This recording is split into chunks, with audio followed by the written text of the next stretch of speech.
Ochuba Aku, the legendary story of greed and impatience. They say when Ochuba was born, the sky tore open and lightning struck the iroko tree outside his mother's hut. When she looked at the crying baby, a raw scar stretched across his chest, like a warning from the gods. Keep him close to the earth, the village priestess had said, for his head is too hot for heaven. Ochuba grew up beneath that scar, both the one on his skin and the one fate left inside him. By age 13, both his parents were dead. His mother from fever, his father from a palm wine accident nobody could explain. Some say he drank bad wine. Others say he saw something in the forest and never returned the same. Ochuba and his younger brother, Obinna, were left alone. They slept in a broken canoe by the river bank and survived by selling palm wine and fishing with their bare hands. But poverty did not make Ochuba humble. It made him angry. He hated the way people look at him with pity.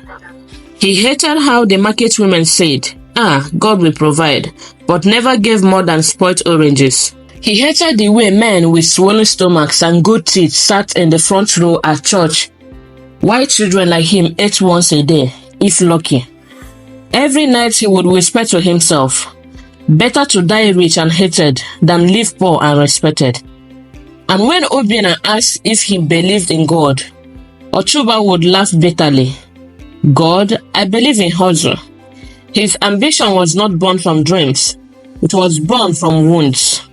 Where others saw mud, Ochuba saw clay for bricks.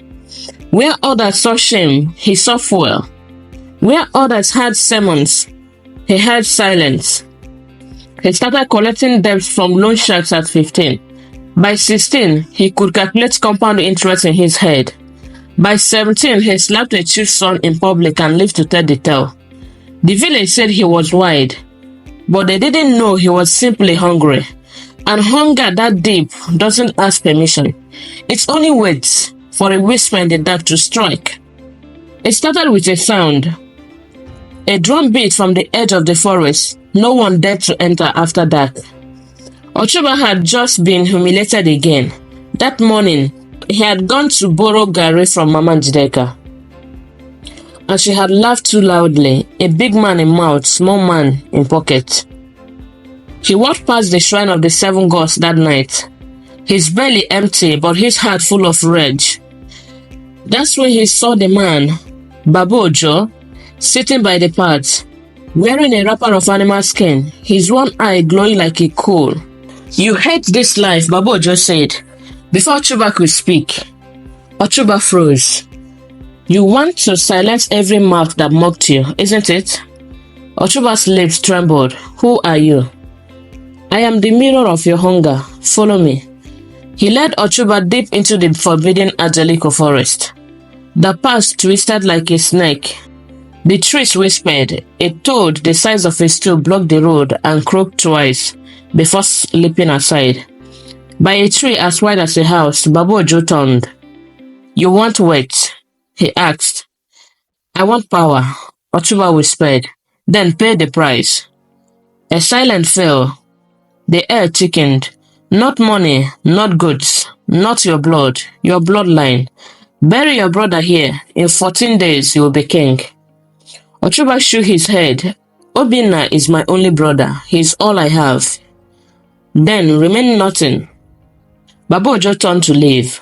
But remember, the gods don't offer twice. That night, Ochuba lay on his mat, shaking. But the sounds of laughter from Mama Njideka's house next door pierced his soul.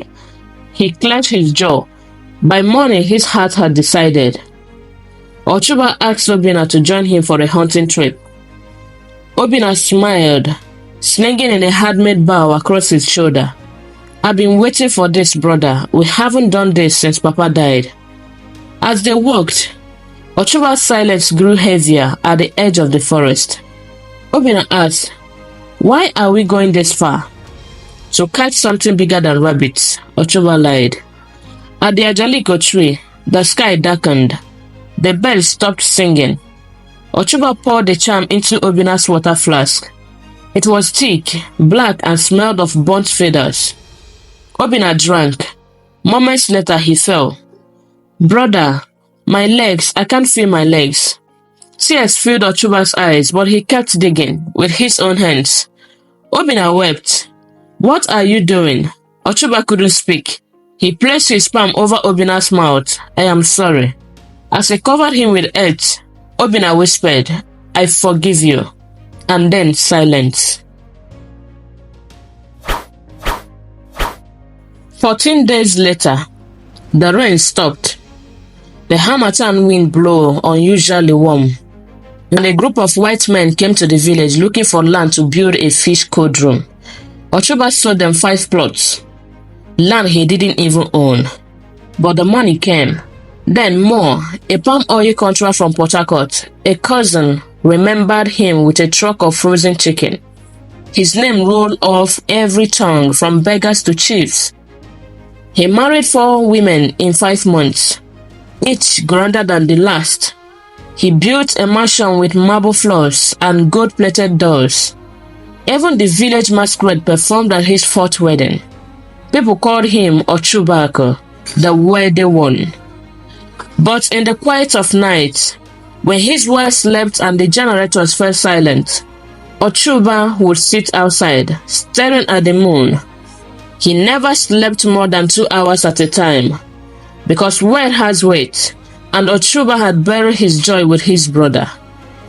The cross began with dreams. His first wife screaming in the middle of the night, pointing at an empty corner. "I saw him," she said. "A boy with a hunting bow, standing by the window. He called me, Mama." Ochuba dismissed her. "It's your madness speaking."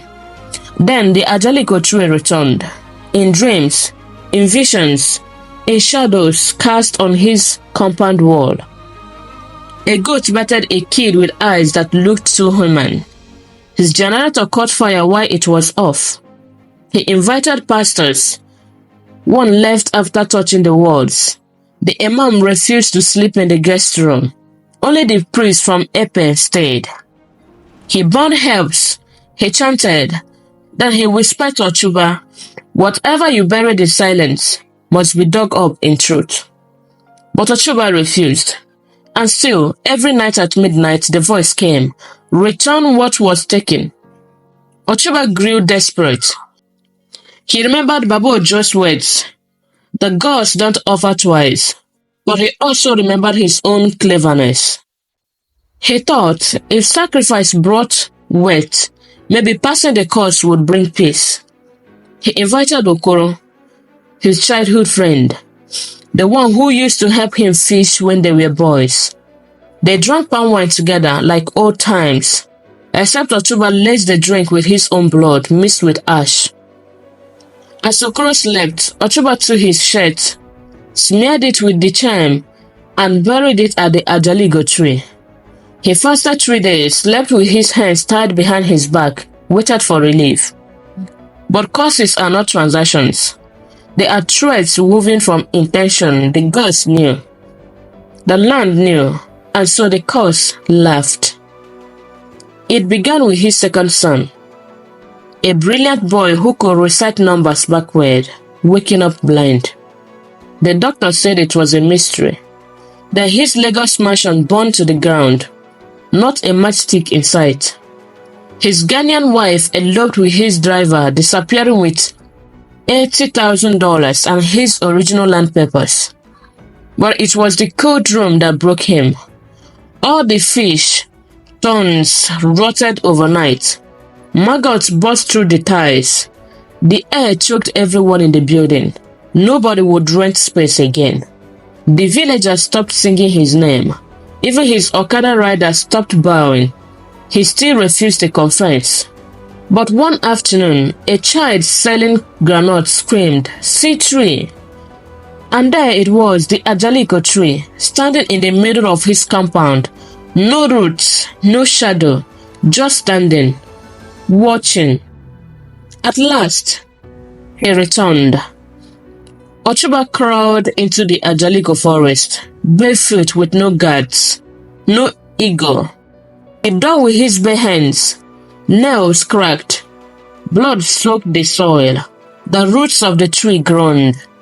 Finally he found it, a wounded box, wrapped in red cloth, sealed with matured wax and feathers. Inside, not bones, but a letter, written in Obina's handwriting. I knew, brother. I saw the tears you tried to hide. I forgave you before the soil kissed my face. Wet bought with blood is a crown of thorns. Your peace will return the day you learn to give, not take. Ochuba wept until he vomited. That night, villagers heard a sound louder than thunder. Some say it was weeping, others say it was chains breaking. He gave it all away. His lands, his houses, his cars. He lived in a hut by the stream and swept the village square for 7 years. Every market day before sunrise, some laughed, some pitied him, some said he was mad. But when a crippled beggar offered him a roasted yam, Ochuba took it with both hands and smiled. This tastes better, he said, than all the feasts I once threw. Children gathered to hear him speak. He never mentioned Obina's name, but always say, "Don't eat salt unless you have water, and don't take what you cannot carry in your sleep." Morals. Greed makes a man eat salt without water, but forgiveness is the rain that washes the truth clean. Ochuba seems repented. He has given everything away. But what about his heart? He was born with a scar. He hated poverty. Will his heart be turned good, or will he return to the old self? Let's watch out for part 2. If this is the first time you're joining us, this is an escape hub where stories come alive. Do not forget to like, comment, and subscribe. Thank you.